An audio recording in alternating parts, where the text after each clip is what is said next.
Well, thank you for attending our session for the uniformed services. And what we have been doing for the past couple of months is taking this show on the road. We started at Victor Scott Primary School, and then we went up to the West End to the Delton E. Tucker, had a great crowd up there, and now we're down here in the East. This was the East opportunity to beat the West, because you can't beat them in cup match. So we come down here to beat you. But good evening again. My name is Shamet Pawn. I'm the Assistant Collector of Customs at the Bermuda Customs Department, and I'm going to be your moderator host tonight. And we just want to welcome you here to this our final session. After this, we'll be going into another direction with our presentation. So this evening, we are going to have presentations from all of the uniformed services, plus workforce development has come along this evening to lend some support. And we will be having a great time this evening. So the format is each service will make a presentation. And then at the end, I will see if anyone needs any questions answered. But if you're shy and don't want to ask in front of everyone, you can go to each table where you are interested in, and we will have people there speaking to you one-on-one. After the end of that, I believe we have some light refreshments for this evening. So with all the formalities out of the way, I just want to say this evening we have the Minister of National Security here, the Honorable Michael Weeks, JPMP. He will be giving a presentation. We also have Mr. Robert King, I believe the Shadow Minister of National Security. He's there at the back. He's come out this evening. And we also have the PS, Permanent Secretary of the Ministry of National Security, Colonel Edward Lamb. And any other dignitaries in the room this evening, welcome, welcome, welcome. So without further ado, we're going to have an address from Minister Michael Weeks. Sir? Thank you for being here tonight. This is the final opportunity in our series of public information sessions, and I am so pleased to see so many of you here this evening, taking the time to explore what our future in Bermuda's uniformed services could look like. Tonight is about possibilities. It is about realizing that there are careers that offer stability, purpose, and pride, and which are critical to keeping our community safe and strong. Our 5 uniformed services, the Bermuda Police Service, the Royal Bermuda Regiment, the Bermuda Fire and Rescue Service, the Customs Department, and the Department of Corrections, offer career paths that are more than just a job. They are journeys of service to our community, professional and personal growth, and leadership. To give you a better sense of what your future could look like, imagine starting your day as a customs officer at the airport or Hamilton Docks, inspecting goods, screening travelers, and standing on the front line of our island's security and economic protection. Or picture yourself as a police officer, one moment on patrol, the next responding to a call for help, working with the community to solve problems and build safer neighborhoods. At the Bermuda Fire and Rescue Service, your day could involve physical training, fire prevention inspections, or responding to emergency calls. Whether that is a house fire, a road accident, or a medical emergency, where seconds make all the difference between life and death. If you serve in the Royal Bermuda Regiment, you might be preparing for hurricane season, leading training exercises, or working on maritime operations. The regiment is not just about defense, it is also about supporting our country in times of crisis. And in the Department of Corrections, you could be working directly with individuals striving to change their lives for the better, providing structure, support, and hope within a secure environment.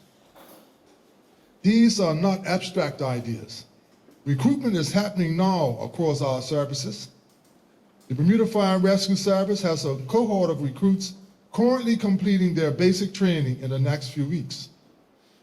They expect to begin hiring again during the summer. The Customs Department is nearing completion of a successful recruitment drive and plans to advertise again in July or August for a new group of recruits. The Bermuda Police Service is preparing to launch its next recruitment drive this coming September or October. And I expect the Department of Corrections to begin recruitment efforts within the next few weeks. So, this is not just about preparing for a possibility, it is about stepping forward into real, tangible opportunities. I also want to point out something you may have seen around the island. We recently launched a series of advertisements on the backs of public buses, promoting careers in the uniformed services. It is part of our effort to reach people through every possible medium, online, in print, on radio, and now on the road. To make sure that Bermudians know these opportunities are out there, we are waiting for them. For young people, especially those graduating soon or returning from university, I urge all to think about the difference you could make right here at home in a career that offers not only a paycheck, but a true sense of belonging and purpose. And for those of you at various stages of life who are seeking new direction or a more meaningful career, these services have a place for you as well. So tonight is your chance to engage directly. Ask your questions. Learn what it takes to succeed. Understand the qualifications, the training, and the demands, and the deep rewards that come with a life of service. If you or someone you know is interested but cannot stay tonight or wants to learn more later, all the information is available at gov.bm/uniform services. That's gov.bm/uniform services. Bermuda needs you, and perhaps your journey begins this evening. So thank you for being here. I now invite our service representatives to take you deeper into the opportunities ahead. Thank you.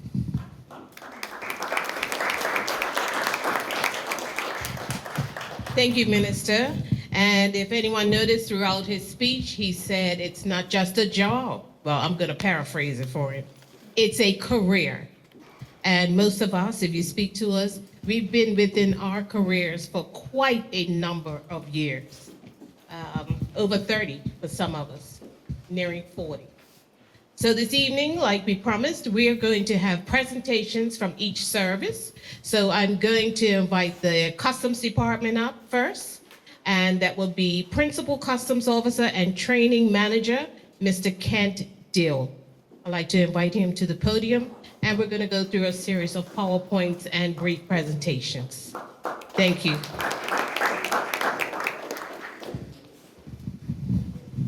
Thank you, Ms. Bourne.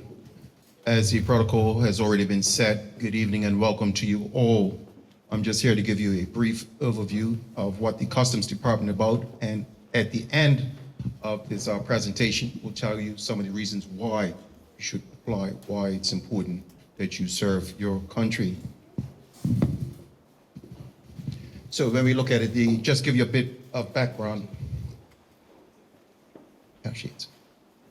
Just to give a bit of customs background information, we have a staff of approximately 220 at its fullest capacity. We have 5 ports of entry, and we collect approximately 19% of the government's revenue. We do get excellent enforcement results. The Customs Department consists of the rank structure as follows: Collective Customs, Assistant Collective Customs, Principal Customs Officer, Senior Customs Officer, and Customs Officer and Trainee Customs Officer. This presentation is more geared towards the inviting applicants for Trainee Customs Officer.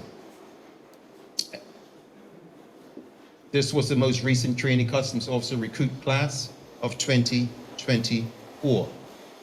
There was approximately 20 applicants that were successful.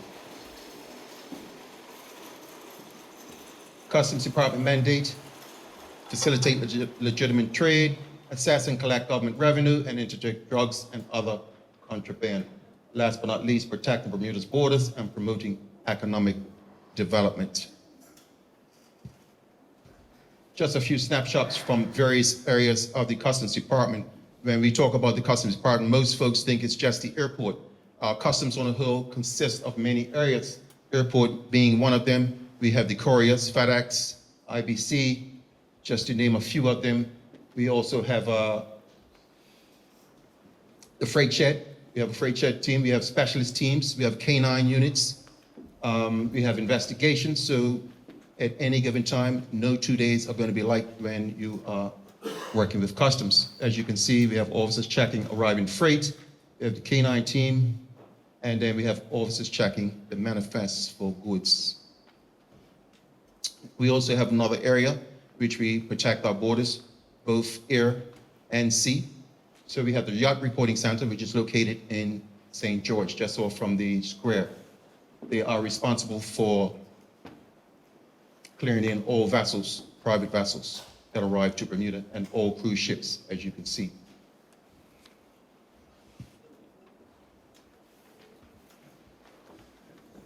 The training and K9 units, they do visit various schools all about the island, and they make presentations. That is one of our specialist units. As the K9 officers, they do go abroad to receive training, not just for the officers themselves, but the actual dogs themselves. That is a they receive comprehensive training in marine operations. Again, that's another aspect of Yacht Reporting Center. They deal with all the commercial vessels coming into Hamilton. The one, as you see in the picture, is one of the car ships, which comes to the island maybe twice or 3 times out of the year, depending on the demand of vehicles and sales. Officers rummaging through boxes at one of the couriers. So the recruitment requirements. There are 8 phases, as you can see. You must have a passing mark of 70% plus. There's a fitness assessment, basic vetting, drug testing, interviews in person, psychological assessment, advanced vetting, and then the final stage would be an offer of letter or contract. Now, when we look at this can go anywhere from 1 month right along up to 6 months. We're trying to make that, compress that to make it a little bit, streamline it a bit more. But 6 months is pretty much a good time for persons to be signing their contract letters. But that is all subject to change as we do work with various agencies. So we do not, there's other moving parts involved. In your requirements, you must have a valid driver's license, high school graduation certificate. You must have basic passes in traditional maths and English. You must be able to work anywhere on the island 24 hours of the day. You must and should have your own transportation and telephone.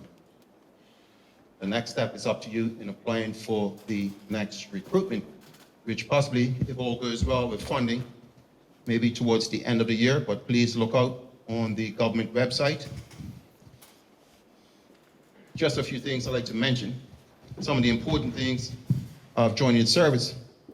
It brings about public service, national security.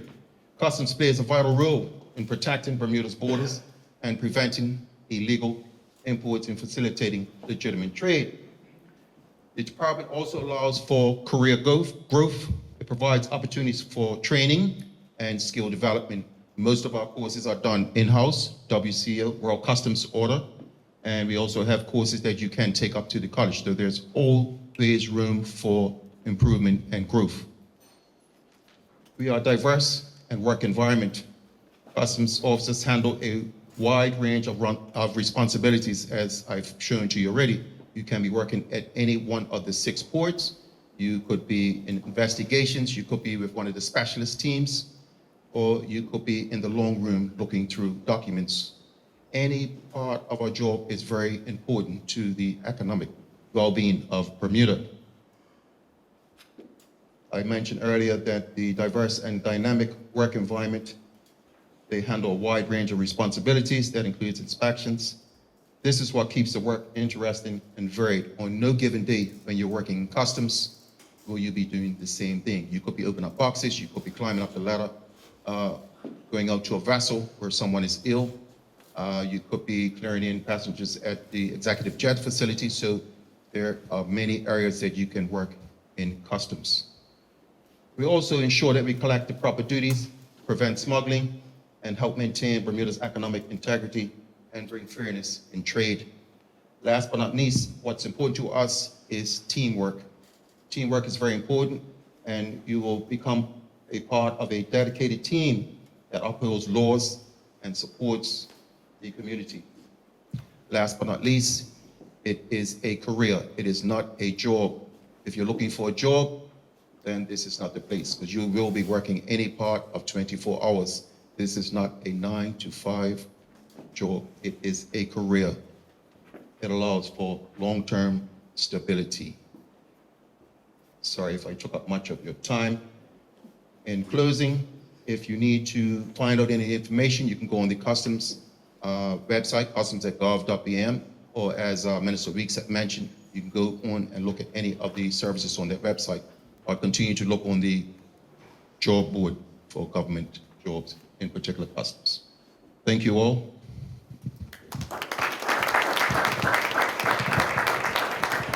Okay, thank you, PCO Deal, training manager there. Anybody want to be a customs officer? I do. But yes, thank you for that. And if you need more information, like I said, after we can be at the back there and we will take on any questions that you have.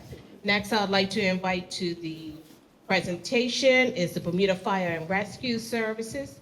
And this evening we have Lieutenant Leonard Davis. Pardon? Divisional Officer. I should have known that, you know. Divisional Officer Leonard Davis and EMSC Riche Hutzel.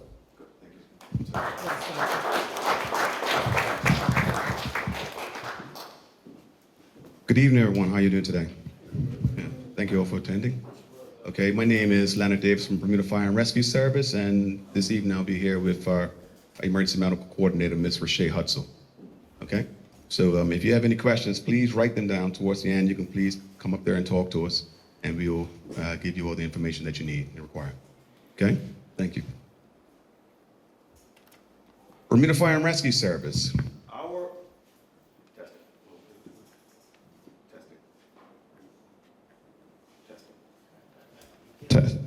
Technology. Bermuda Fire and Rescue Service. Our vision is a safer community. The mission statement for the Bermuda Fire and Rescue Service is committed to partnering with the community to provide quality education and fire prevention programs to identify risk and fire life safety. We also respond to all emergencies in an effective, efficient, and professional manner. So you want to be a firefighter. Duties of the Bermuda Fire and Rescue Service protect lives and property in case of fire. It also provides the following services: firefighting, emergency medical response, vehicle extrication and rescue, hazardous material response, emergency service, special services, also prevention services such as building safety, community emergency risk management, and fire investigations.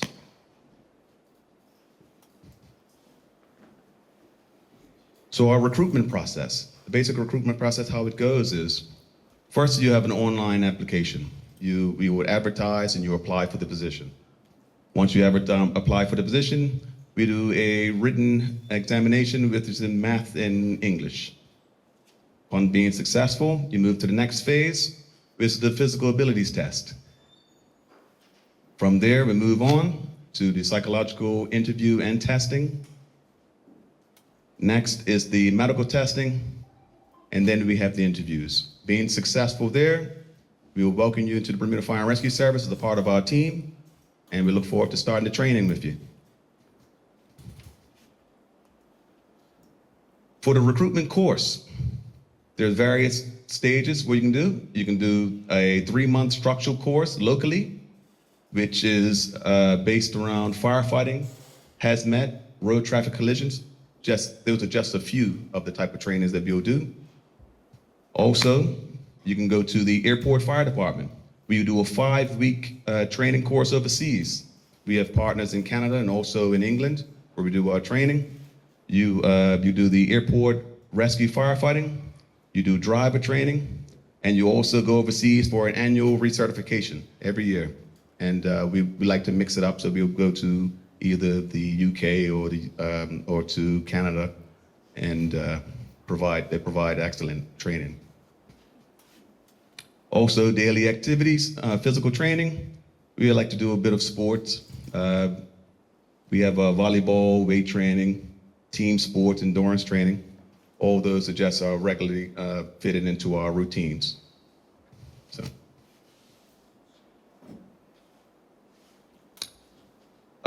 For the fire service divisions, we have 4 divisions. We have the fire prevention division. We have the airport operations division. We have the training division, and also the structural operations.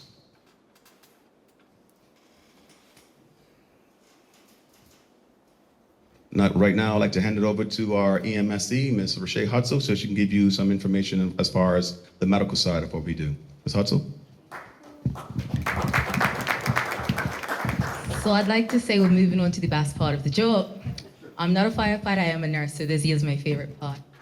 So the emergency medical services, or EMTs, as you will be, you're also going to be a firefighter, obviously. So it's a 2-part role.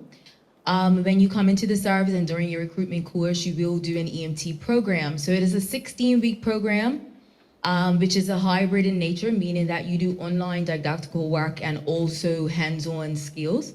We partner with an overseas school to do this course, and it is facilitated at the fire service. As already spoken, it's online and didactic training and in-person skills labs where you're doing hands-on National Registry EMT skills. There are 60 hours of clinicals on ambulance, which we partner with Bermuda Hospital Board. So you'll be working out of Port Royal Station, at the hospital, and also urgent care. At the end of the program, there is a National Registry examination, which sets you up for a good national standard for beginning practice. You then register with the Bermuda Health Council here in Bermuda, and then you take on a field training program with myself and the preceptors at Bermuda Hospital Boards. That 80 hours is broken up. 30 hours are with myself and ambulance, where I ensure that you are competent, you're comfortable with all the knowledge that you've learned, and you're able to put it into practice. And then you do another 50 hours on any of our fire appliances with the other EMTs. So you'll be attending road traffic collisions, medical emergencies, you'll be doing transports, and you'll also be responding to flight emergencies. I do want to let you know that it does require a lot of vigorous study and training. It is very complex. There are people's lives in your hands. So we do have high expectations and hopes that you are able to be successful through this program. All right, so that's it for EMS. Any questions? We'll take at the end.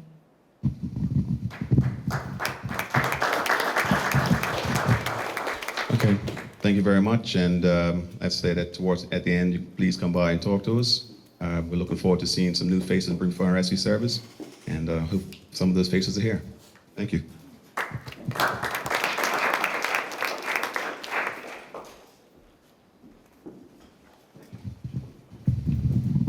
Bear with me 1 minute while I get the next presentation up.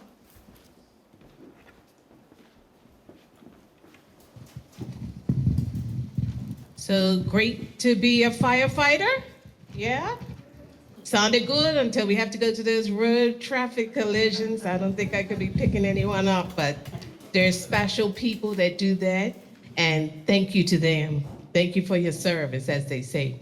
So now we're going to have a presentation from the Bermuda Police Service, and we're going to have Inspector Derek Goulding. He's going to be giving the presentation for BPS this evening. Thank you. Good afternoon, everyone. Good evening, sorry. Inspector Derek Goulding, I'm currently the head of the training department for the Bermuda Police Service. So I'll be giving you an overview of why you should join us as one of the uniformed services. So the Bermuda Police Service just has just under 400 police officers and another, I think just over 100 support staff members. Our mission statement is to make Bermuda safer. So it's a very simple mission statement. As you can see, Bermuda Police Service is probably one of the most visible services that are among the uniformed services, given the fact that we have many functions that support the community. Things that why we want you to join the career of policing. If you have a passion for serving the public, you have career progression, right up until obviously the Commissioner of Police, and we have specialist training. So within the police, your minimum standard to come in is high school diploma. However, you get specialist training as a detective, as a firearms officer, in order to get you into specific specialist roles. And then we have competitive benefits as one of our service. So what are we looking for? Adaptability. So people that are flexible, hands-on with situations, and hold things with, able to maintain things with composure. Teamwork is big with us, so within the organization, as a unit with our community partners, and with uniform partners and community partners, this teamwork is big. Legal knowledge, so one of the training part of the course is 18-week program, where you have to know the law in order to actually deal with situations correctly. Conflict resolution, so we are most times the first responders to any types of conflict, may it be a domestic dispute, assault, or whatnot, but you have to be able to de-escalate situations. And then leadership, being able to be leadership within our organization, but leaders to people within the community. Communication skills is huge. That goes along with the de-escalation. Communication with victims, communication with suspects. That's even huge too, because we also interview people too. So it goes on both sides. Problem solving, physical resistance. We work shift work. So if you were to join the Bermuda Police Service, the expectation is that you would do some type of patrol work initially before moving into specialist units. So we work 24-hour shifts, 12-hour shifts as a patrol officer. So it should be able to be fit enough and healthy enough to take on the demands of the actual role of a police officer. And then community empathy. We have a diverse community, so we have to be able to adapt to the needs of the melting pot community that we actually have on island. So roles within the police service. I've been a police officer for just over 20 years, and I've worked the majority of the units that are actually on here. So it's a rewarding career. So like I said earlier, patrol, that's where you will expect to work for a period of time upon initial finishing of completion of training.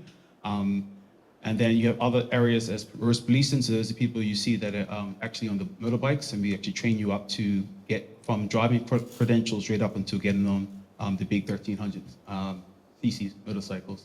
You have officers that work as first constables, dealing with the community a lot, specialist units such as firearms, criminal investigations. If you're a knack for figuring out things, that's a place that you can find yourself working within your career within the police service. You have officers that work with the drug unit, working with our partners at customs, with interdiction and street level drugs that are on the street and major drugs that come in through our ports. And then financial crime with investigators.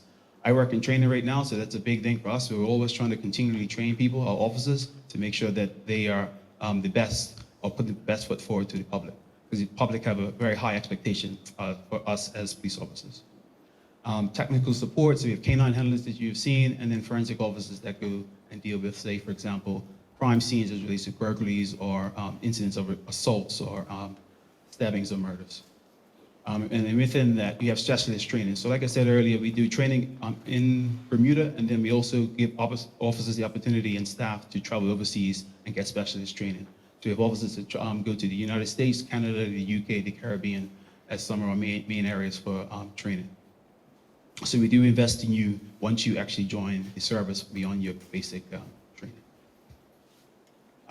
So the recruitment process is very similar to the other uniform services that have been before us. So part of it is a police initial recruitment test that includes math and English. Also, you have to pass a job-related fitness test, level 5.4 minimum.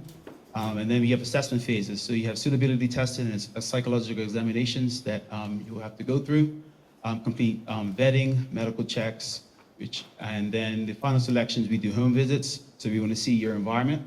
to see if you fit our organization. As an expectation. Attend the assessment board interview, and then candidates will receive an offer letter at the end. Within this process, similar to the previous presentations, it takes about 4 to 6 months to actually go through the process to manage your expectations from the initial. Because of the importance of the job, we have to make sure we get the right candidates for the actual position. So the joining for recruitment, you have your foundation course. It's about six months. Within that, it's about 18 weeks of classroom-based work, which involves also scenario-based training. And then at the end, and then you do first aid. We have first aid training. You have officer safety techniques, so it's training to make sure to be able to defend yourselves and members of the public. And practical scenarios. So our training is heavily based on theory and also scenario-based. So it's basically what that means is once we teach you the theory, we pause and then we actually run you through scenarios so that you be able to feel confident, making sure that you actually understand the knowledge and be able to apply it to any situation. And then at the end, we do, once you finish or passed out your training from the training school, you have another 8 weeks or so of what we call street duties or tutor constable program. It's basically you're out there with a tutor, and basically they're just shadowing you, making sure that it's giving you the proper guidance as you go along your journey within the police service. Our benefits, our starting salary is just over $76,000, and that's just with your high school diploma. That's a pretty competitive salary start right out of high school if you were to be right out of high school. We have 100% coverage as a police officer, which includes medical and dental. And then we start off with 24 days annual leave, which basically is like 5 weeks vacation. So you get a lot from joining our service. And like I said, this is the initial start, is your patrol, and then you can develop up to some more specialist actual areas. And we make sure we have support mechanisms for you to actually keep your self-development, professional development there. If you want to, our website, bermudapolice.bm or police.bm, and any inquiries in relation to recruiting is recruiting@bps.bm. Thank you.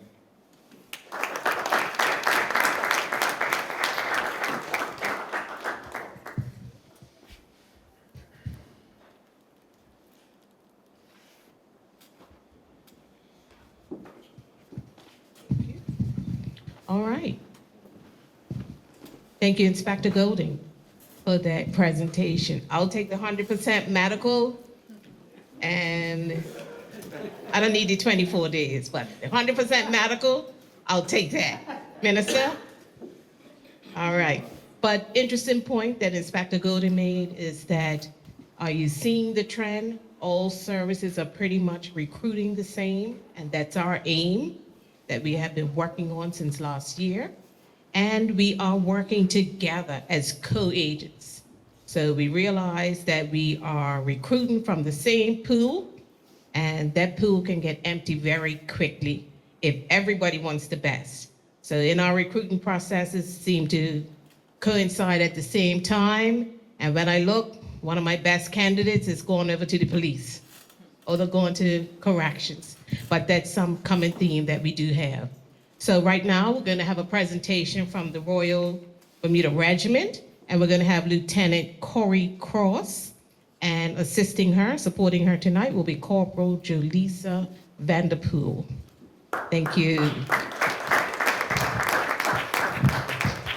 Thank you.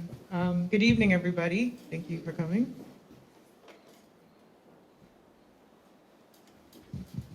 So, joining the Royal Bermuda Regiment, today we're going to be talking about our organizational structure, the missions and the roles that we hold within the Royal Bermuda Regiment, opportunities and benefits, and then we'll go through the application process. So this is a very simplified organizational structure. So the Royal Bermuda Regiment is led by Lieutenant Colonel Duncan Simons, who obviously reports to and under the Governor of Bermuda, but also reports to the Honorable Michael Weeks, who we are lucky to have in our presence. Under that, the RHQ is responsible for the administration and all overall planning and decision-making that happens within the Royal Bermuda Regiment. And then we are split into 4 different sectors or companies, as we refer to them. So The first being HQ Company. The HQ Company is essentially responsible for training and qualifying of all the activity that we do within the regiment. Logistics Company is responsible for all the stores, so clothing, feeding, also ensuring that the troops have what they need to be able to exercise effectively. A Company is responsible for HADAR, so more tactical training, the people you see on South Shore sometimes, fighting, using the weapons, getting skilled on the more green elements of the role. And then C Company is where our Coast Guard resides. And obviously they operate on the waters. They are responsible for the territorial oceans of Bermuda. And they work in line with police to help ensure safety on our waters.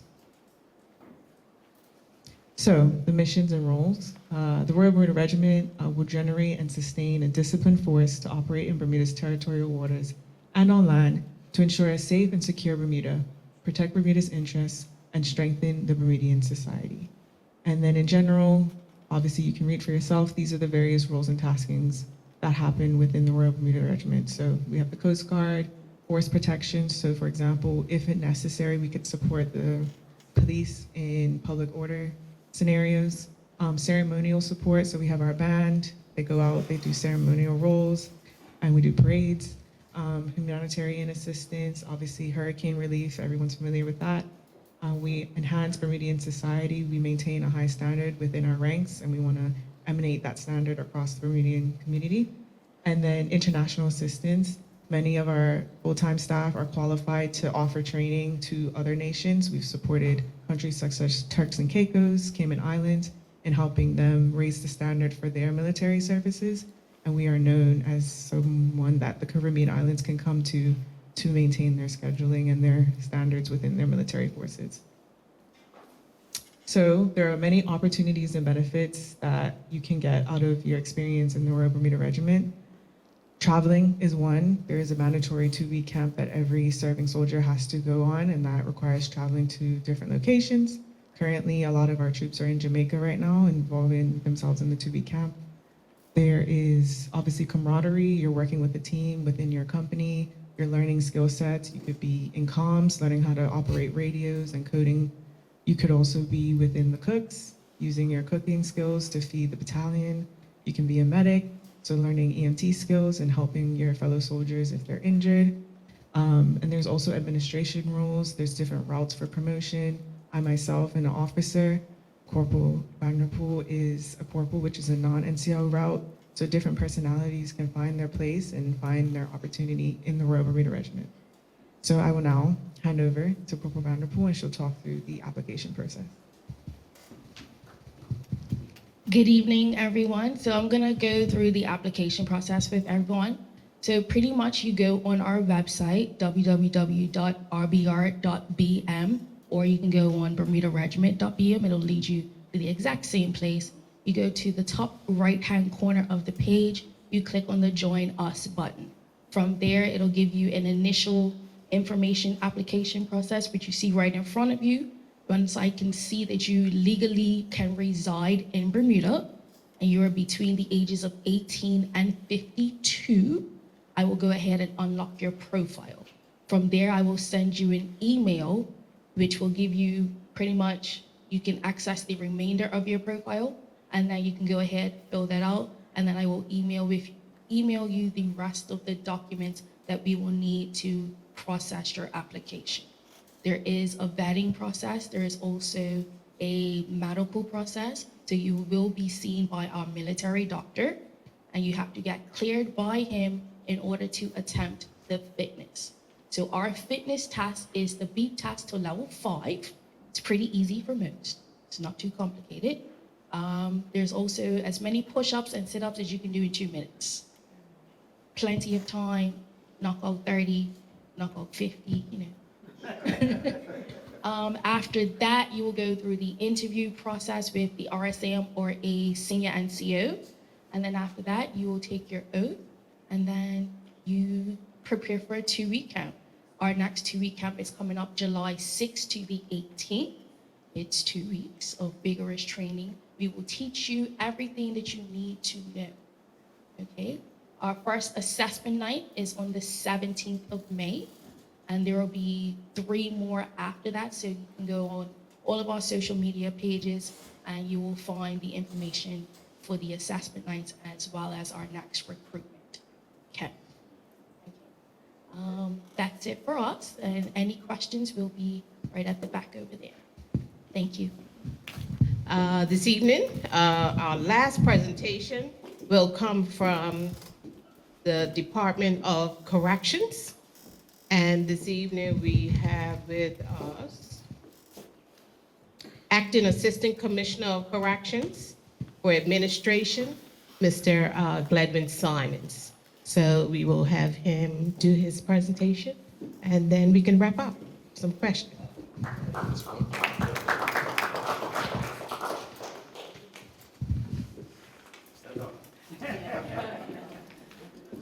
So I'm here this evening. Disregard the date. I'm not trying to take you back in time, okay? But the Department of Corrections is a 24-hour service. We never sleep, okay? We're there, and our mission is to protect the public and to provide rehabilitative services, okay? So our discussion points for this evening will be job stability and benefits, career advancement opportunities, skill development and training, the application process, and general duties of the basic officer. So when you first join, of course, you join as a basic officer. The starting salary is 69 plus, good benefits, free medical attendance. I'm sorry, Ms. Bourne. Uniforms are provided, dental, health benefits. Of course, you start with 24 days annual leave, and you have opportunities for advancement. So the rank structure of the Department of Corrections, you start as a basic officer, and after 3 years, or after you finish your 2 years of probation, in your 3rd year, you are then eligible for promotion. So the next rank is the divisional officer. The divisional officer basically is a first-line supervisor who's responsible for all the basic officers and interaction with the housing units. After the divisional officer, you will take another promotion exam, which is the PQE2, which will qualify you for the rank of principal officer. When you become a principal officer, you are now in charge of a housing complex. So the facilities are separated up into medium maximum security, which is at Westgate. We have the farm facility, which is the minimum security prison, which allows inmates to go out on work release, community services, and the like. We also have the co-ed facility, which is has 3 different categories of inmates. We have the female prison, which is medium and maximum security. And we also have the Right Living House, which is a therapeutic community for those that may have substance abuse issues. And we have the senior training school for young offenders. After the rank of principal officer, you can qualify for promotion again through an application, submit your performance achievement record, and apply for the rank of chief officer. The chief officer will be responsible for Westgate, the co-ed, the farm facility, the training division, and also the security division, which has intel and K9 unit. So after the chief officer, the next rank is the assistant commissioner's rank. Again, you would go through a application process for promotion, and once you go through the promotion process and are successful, you then will assume the responsibilities for A, the operations of the entire Department of Corrections, and B, the administrative role and function, which deals with all the HR, the training, and things of that nature. Those 2 individuals are the left and right hand of the Commissioner of Corrections, And my commissioner is sitting in the back of the hall here, Ms. Jovan. And by the way, she is the first and so far the only female commissioner in the Department of Corrections. So she broke the ground. So not only do you have the ranks, but you have some specialized rules. K9, we have often assisted customs. In fact, we got a call today to come up to the cruise ship terminal to assist with the disembarking and boarding and security as far as the K9 unit. The K9 units also work collaboratively within each housing unit, within each facility, sorry, and they also join the police for training days. The intelligence, this is a relatively, I wouldn't say new, but we become more specialized in this in joint operations with the police, and we're continually developing that area. Kitchen officers, garden officers, locksmiths, which are essential because without the locksmiths, then we might have people running amok in the prison. Support services officers, these are, they deal with all the facility needs. And of course, we have very old facilities, so there's always a need. Developing of skills. Crisis management, we have a systems team, which comes out when there are active incidents, maybe a death in custody, maybe a colleague has lost his life in the public, and there is a combination of officers, psychologists, the chaplain joins that team. Conflict resolution, that's a good one. We can always have, be on the sharp end of being able to solve conflicts, because in this job, the police are on the front end, they arrest them, they take them to court, they bring them to us, and where do they stay? They're with us every day. And they come with a myriad of problems and social ills, and we have to learn how to deal with that. Effective communication is very important. We're one of the few corrections facilities or prisons worldwide that we don't carry substantive weapons. We may have a baton, okay, but Bermudians, we have the gift of gab, and we can talk ourselves out and into anything. So communication is a must. Say what you mean what you say, and deliver clear, concise messaging. Management, leadership training, self-defense training. And self-defense is just that, self-defense. De-escalating conflict. Report writing and documentation. That's the key, and that's the foundation of what we do. So again, our mission is to protect society. Corrections officers ensure that incarcerated individuals remain in a secure and controlled environment.